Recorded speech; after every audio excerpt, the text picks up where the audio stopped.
مختلف الملائکہ، سلام اس گھرانے پر جو گھرانہ ملکوت کے الگ الگ راستوں کو نکلنے کی اصل ہے۔ یہاں طے ہوتا ہے کہ کس ملک کو کہاں جانا ہے، یہاں طے ہوتا ہے کہ کون سی چیز کو لے کر ملک کو کدھر جانا ہے۔ جو ملائکہ لا کر ہمیں دے جا رہے ہیں، وہ ملائکہ ان کے گھرانے سے وہ سب کچھ لے کر آتے ہیں۔ مختلف الملائکہ، توجہ ہے، ایک معنی اور ہے، دو معنی اور، تیسرے معنی اور ہے، خیلام پہ، خلف، جانشینی کو بھی کہتے ہیں، اسی سے لفظ بنا خلف، اسی سے لفظ بنا خلیفہ، یعنی وہ جو جانشین ہو۔ معنی کیا ہے اس کے؟ خلف کے معنی دیکھیں سیرت کے ہیں، سیرت کے، کردار کے، خلف کے، خلف کے۔ خلف یعنی جیسے آپ نے کہاوت میں کہیں سنا ہوگا، کتنا ناخلف بیٹا ہے نا؟ ناخلف بیٹا یعنی باپ الگ بیٹا الگ، اسے کہا جائے گا یہ ناخلف ہے۔ مطلب جیسے نوح نے کشتی بنائی اور کہا یہ کشتی نجات ہے، اس میں آ جاؤ، امت جو تھی وہ آ گئی، بیٹا پہاڑ پہ چڑھ گیا، تو کہا گیا کہ یہ ہے نوح کا ناخلف بیٹا، کیونکہ اس میں نوح کا کردار نہیں پایا جاتا۔ نوح کا کردار ہے کشتی میں رہنا اور یہ ہے کشتی کے باہر، اسی لیے ناخلف۔ آدم ایک بات سکھا رہے ہیں اور قابیل نے بھائی کا قتل کر دیا، اسی لیے قابیل ہے آدم کا ناخلف بیٹا، کیونکہ اس میں آدم کا کردار نہیں پایا جاتا۔ مطلب خلف کسے کہتے ہیں؟ خلف کہتے ہیں سیرت کو، کہ ہماری سیرت اگر ہمارے بیٹے میں آ جائے تو ہم اپنے بیٹے سے راضی ہیں کہ ہاں یہ بھی وہی لے کر چل رہا ہے جو ہم لے کر چلتے تھے، اسی لیے یہ ناخلف نہیں ہے۔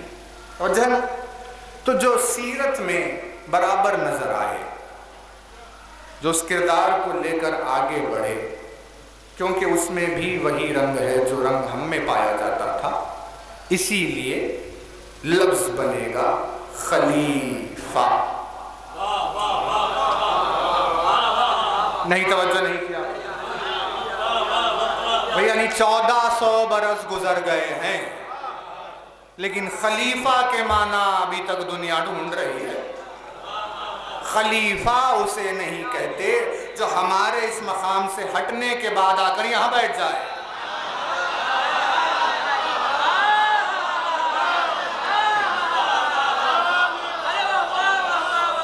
خلیفہ اسے نہیں کہا جاتا کہ ہم ہٹے اور یہاں پر کوئی اور آ گیا، بلکہ خلیفہ اسے کہتے ہیں کہ اگر ہمارے ہٹنے کے بعد وہ آئے تو بیٹھنے والوں کو سمجھ میں نہ آئے کہ ہم ہٹ گئے ہیں۔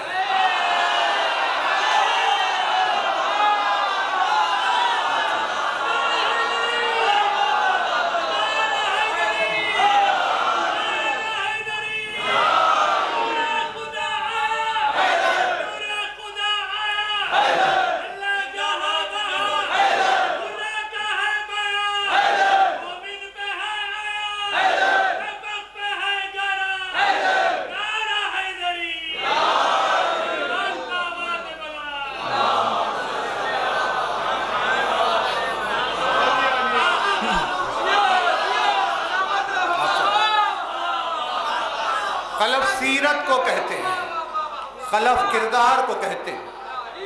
خلیفہ وہ ہو کہ اگر اس مقام سے ہٹنے کے بعد جب وہ آ کر بیٹھے تو کسی کو فرق سمجھ میں نہ آئے کہ بھئی کیا بدلا،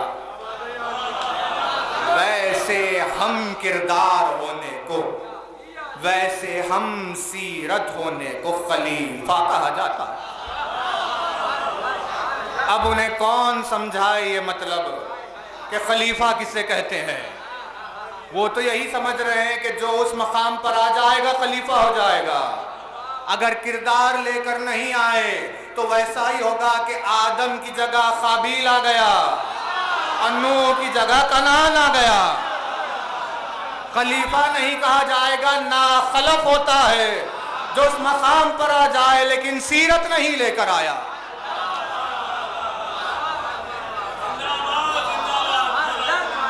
یہ لفظ خلف ہے، اس لفظ سے بنا خلیفہ، اسی سے بنا مختلف۔ مختلف الملائکہ، اس کا مطلب کیا ہوا؟ یعنی گھر میں فرشتے اترے علی کے، توجہ، فرشتوں کا نزول ہوا علی کے گھر میں، اور اب وہاں سے جب باہر نکلے تو وہ علی کا کردار لے کر نکلے، کیونکہ اب جب نکل رہے ہیں تو وہ علی کے خلیفہ ہے جنہیں علی نے ایک کردار دیا، ایک سیرت دی اور باہر نکلے۔ نہیں، توجہ نہیں کیا؟ جب آئے تھے تو اللہ کے ملک تھے، اب جب نکلے ہیں تو علی کے خلیفہ ہے۔ اس کا مطلب کیا ہوا کہ بھئی آخر وہ خلافت کے حامل کیسے ہوئے؟ کا ہوا کیا؟ اس کی وضاحت میں خلافت تو سمجھ میں آئے کہ آخر فرشتہ علی کا خلیفہ کیسے ہوتا ہے؟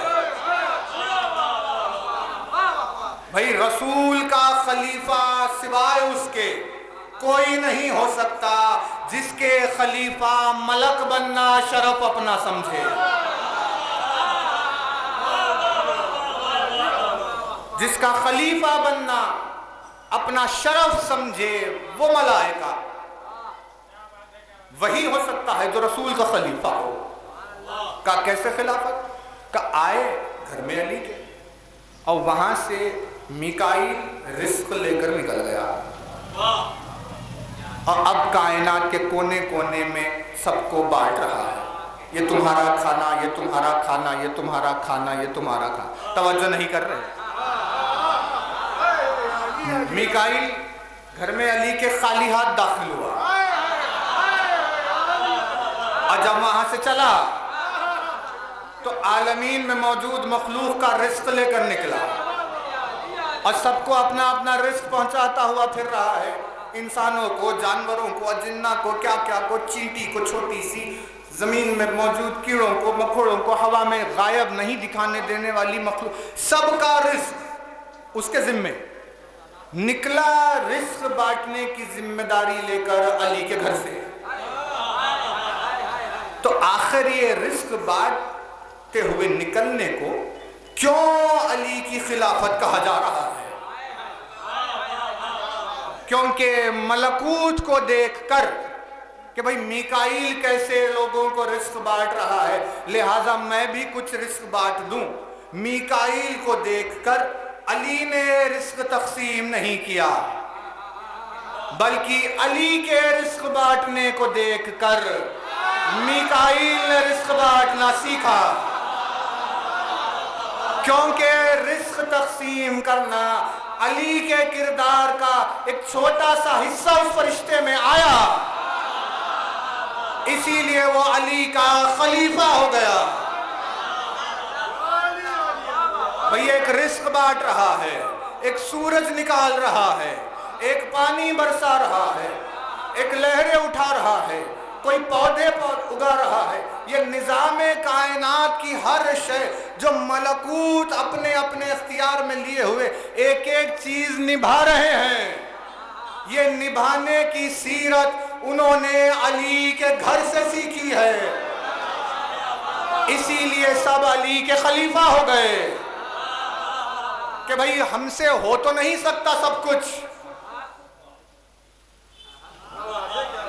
سب کچھ تو ہم سے نہیں ہو سکتا، تھوڑا سا علی کا کردار لے کر نکل جائے، کہا کہ بھائی تم سے پورا علی کا کردار کیوں نہیں ہو سکتا؟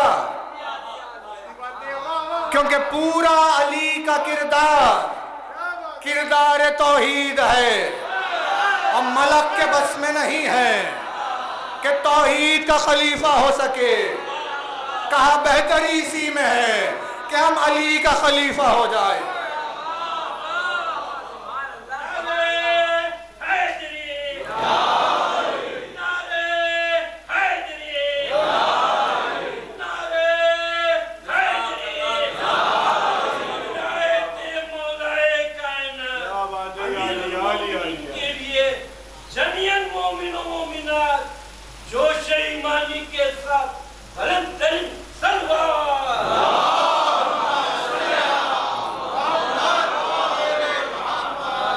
السلام علیکم یا مختلف الملائکہ، سلام ان ہستیوں پر جو مختلف ملائکہ ہے۔ اس وجہ سے امام مہدی نے کہا دیکھ زیارت جامعہ نہ پڑھ لو، مگر یہ کہ اس سے پہلے تو کلمہ پڑھ لے، پہلے اقرار کر اور پہلے کہہ اشہد ان لا الہ الا اللہ، پھر اس کے بعد زیارت جامعہ پڑھنا۔ کہ مولا کیوں؟ کہ دنیا ابھی اسی سوچ میں ہے قید، وہ بارش برسا رہا ہے، وہ سورج اگا رہا ہے، وہ پودے اگا رہا ہے، وہ ہواؤں کو چلا رہا ہے، وہ موسم کو بدل رہا ہے۔ عرفان کچھ آگے بڑھا، ہر گوشے سے شرک کی آواز آنی شروع ہوئی۔ جب مولا نے اپنے خطبے میں کہا میں آسمانوں کو گھماتا ہوں، میں موسم کو تبدیل کرتا ہوں، میں بارش کو برساتا ہوں، میں سورج و چاند کی گردش کو قائم رکھتا ہوں، یہی جملہ وہ سنبھال نہیں پا رہے تھے، زیارت جامعہ سامنے آ گئی۔ کہ یہ ذمہ داریاں بھی علی کی نہیں ہیں، بلکہ ان ذمہ داریوں کو ملائکہ کے حوالے کر کے علی نے انہیں اپنا خلیفہ بنا دیا۔ اب یہ پھیلے ہوئے الگ الگ گوشوں میں جتنے بھی خلیفے ہیں وہ اپنے مرکز کے لیے کام کر رہے ہیں۔ السلام علیکم یا مختلف الملائکہ، کیا کہنے اس حکمت کے انداز کے، زیارت کے ذریعے عرفان پہنچا دیا۔ زائر نے زیارت بھی کی، زیارت کا ثواب بھی ملا، اور زائر عارف بھی ہو گیا۔ وہ مجلس کا آغاز ہو چکا ہے، انشاءاللہ آپ کی خدمت میں اسے آگے بڑھائیں، کل بات کو اور آگے رکھیں گے۔ حکمت اور کرم دین کے ہر پہلو میں چھپا ہے، اسی لیے بہت ضروری ہے کہ عرفان اس منزل پر پہنچے جہاں ہم فرق کر پائیں دین ہے کیا اور بتایا کیا جا رہا ہے۔ اس زمانے میں جو بتایا جا رہا ہے وہ دین نہیں ہے، دین کچھ اور ہے، بتایا کچھ اور جا رہا ہے۔ اس عرفان کی بلندی کی خاطر کہا بھئی ایک زیارت پر نظر کر لو، کبھی کوئی ایک دعا دیکھ لو، کسی آیت پر کبھی ٹھہر جاؤ، کبھی کوئی حدیث تو پڑھ لو، تاکہ دین کی صورت سمجھ میں آئے کہ دین کیا ہے۔ وہ حکمت ہے، اسی حکمت میں سے ایک ہے حسین کی مجلس۔ جو مجلس ہو رہی ہے زمانے میں آج ویسی نہیں ہے جو ہمیں دی گئی، وہ بنا دی گئی ہے ایسی جو ہمیں دکھائی دے۔ مجلس ہے کچھ اور، بتایا کچھ اور جا رہا ہے۔ یہ فرق کو پہچاننے کے خاطر عرفان ضروری ہے، کیونکہ مجالس وہ اثاثہ بنے ہوئے تھے جو معرفت کو قائم رکھے ہوئے تھے، تو کہا کہ بھائی اگر مجلس ختم ہو جائے تو معرفت خود ختم ہو جائے، اور پھر معرفت اگر ختم ہو جائے تو کوئی بھی کہہ سکتا ہے انا ربکم الاعلی۔ اور جہاں وہ عظیم الشان بے مثل و بے نظیر تحفے کا نام مجلس حسین۔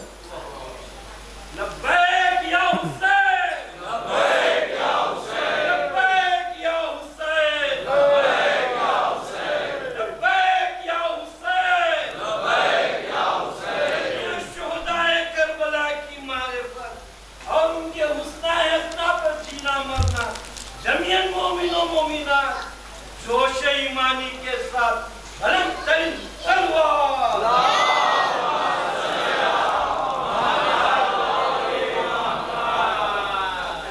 دو محرم کی تاریخ، میدان کربلا میں آمد سید الشہداء کا تذکرہ۔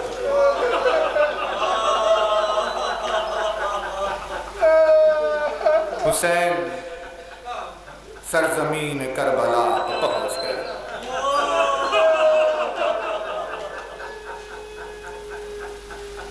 اپنے رہوار سے اترے،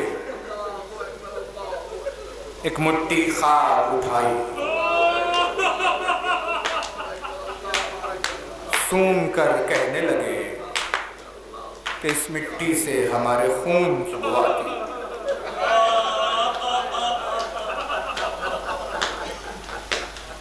آسمان کی جانب دیکھا، حسین نے کہا پروردگار گواہ رہی ہوگا، حسین اپنی بارگاہ پر وقت سے پہلے پہنچ گئے۔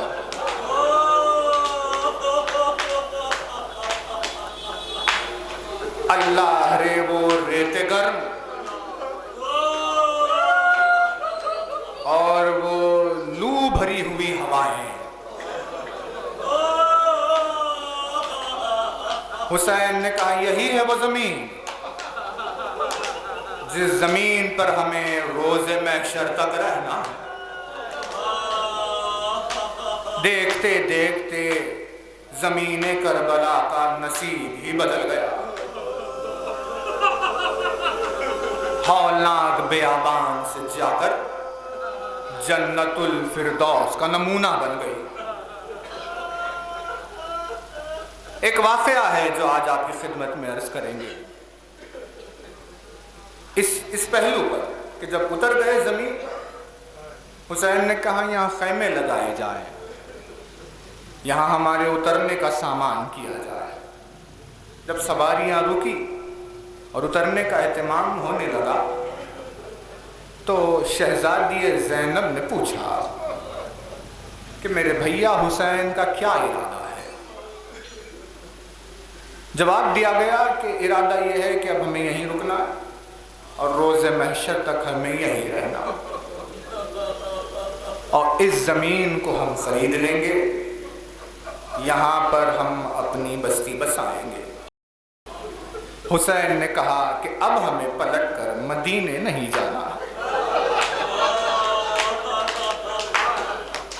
اب یہ پردیس ہی ہمارا وطن ہوگا،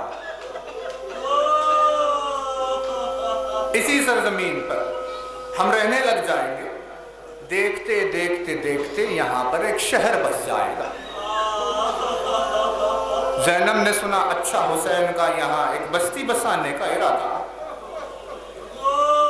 بنی اسد کے لوگوں کو حسین نے بلایا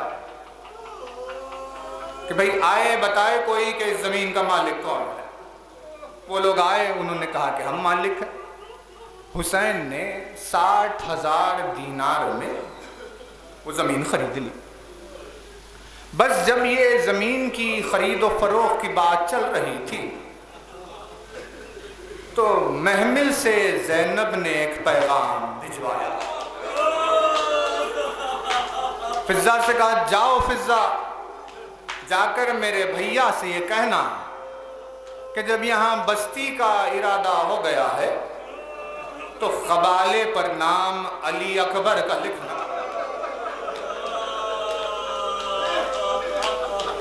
کیونکہ اب جب ہم یہیں پر رہنے والے ہیں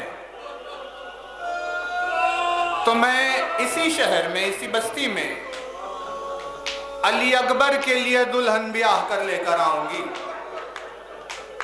اور پھر اسی کی اولاد کے تسلسل سے ہوتے ہوتے دیکھتے دیکھتے یہاں ایک بستی بس جائے گی۔ فضہ نے جا کر حسین سے کہا شہزادی چاہتی ہے کہ زمین کا نام علی اکبر پر رکھا جائے کیونکہ ان کے نام کی یہاں بستی بسانی ہے۔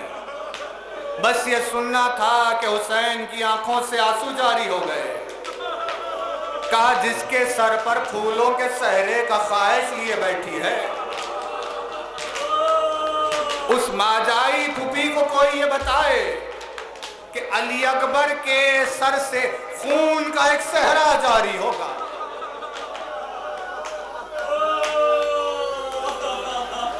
یہ علی اکبر کی شادی کا ارمان نہیں، بلکہ یہ اہل بیت اطہار کے سینے کا ایک زخم ہے۔ ایک واقعہ دبیر نے قلم بند کیا، مرثیے میں درمیان میں وہ واقعہ آیا۔ ہم نے وہ پورا واقعہ کسی مجلس میں پڑھا ہے، اس کا موقع نہیں، لیکن یہ اس واقعے کا نتیجہ ہے کہ حلب کے شہر میں ایک بادشاہ رہتا تھا۔ اس نے علی اکبر کے حسن کا بہت چرچا سنا تھا، اور جب اس نے یہ خوبصورتی کی تعریف سنی تو اس نے ایک دن خواہش کی کہ ہم بھی تو دیکھیں آخر وہ چہرہ کون سا چہرہ ہے کہ جسے لوگ چہرہ محمد کہہ کر پکارتے ہیں۔ اس خواہش سے اس نے ایک مصور کو مدینے بھیجا کہ جاؤ، جا کر مدینے میں جہاں بھی تمہیں علی اکبر ملے وہاں سے ان کی تصویر بنا کر لے کر آنا، تاکہ میں دیکھوں تو صحیح کہ اس چہرے کی خوبصورتی کا کیا عالم ہے۔ اب وہ حق پرست تھا، حق کی بات کو حق کہنے والا تھا۔ مصور آیا، اس نے تصویر بنائی اور پلٹ کر واپس چلا گیا۔ بادشاہ نے جب تصویر پر نگاہ کی تو اس نے اسی وقت یہ ارادہ کیا تھا کہ میں اپنی بیٹی کی شادی علی اکبر سے کر دوں گا۔ کربلا کتنے، یعنی ایک دن حسین کے دل کے کتنے ٹکڑے ہوئے ہیں۔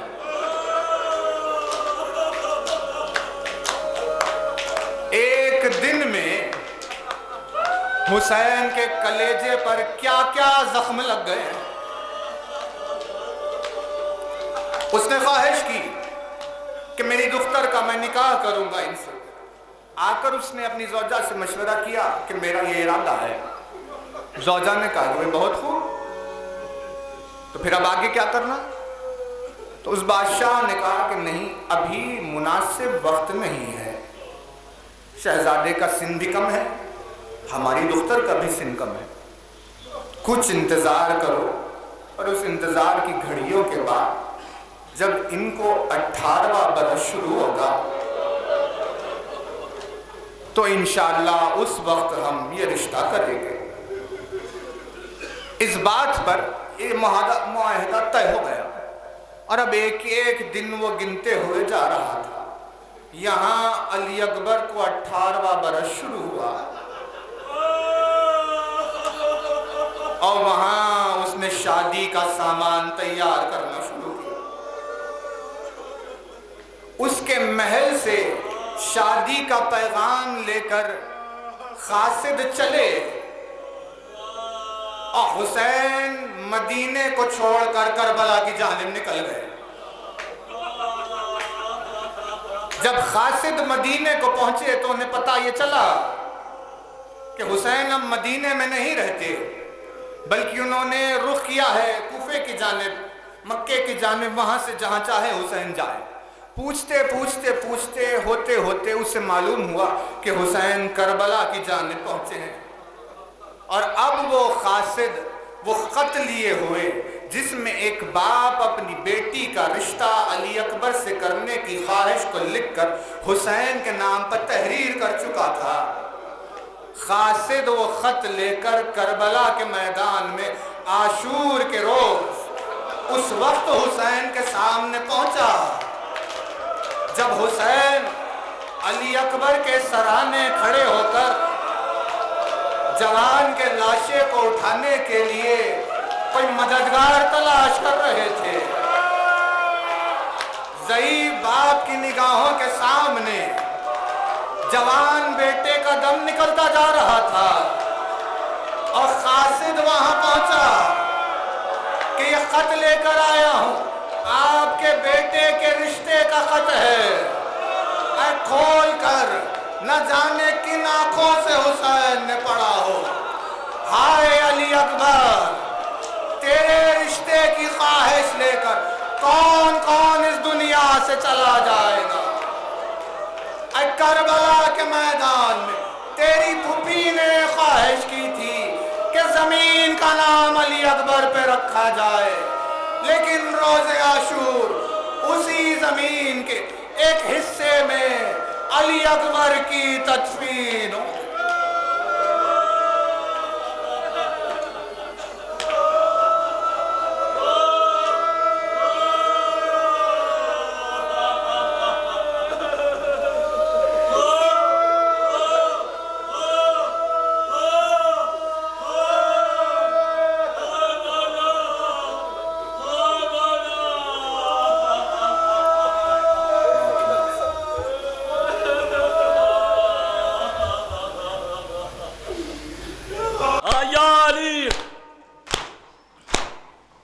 ابن الزہرا وویلا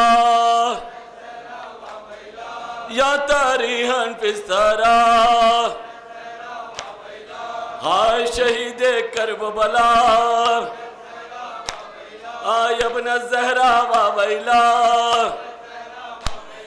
یا ذابیحن من خیفا، لا ابن الزہرا وویلا وویلا وویلا وویلا یا علی، ہائے ہائے ہائے ہائے ہائے ہائے ہائے۔ السلام علیکم ابا عبداللہ، السلام علیکم عبد رسول اللہ۔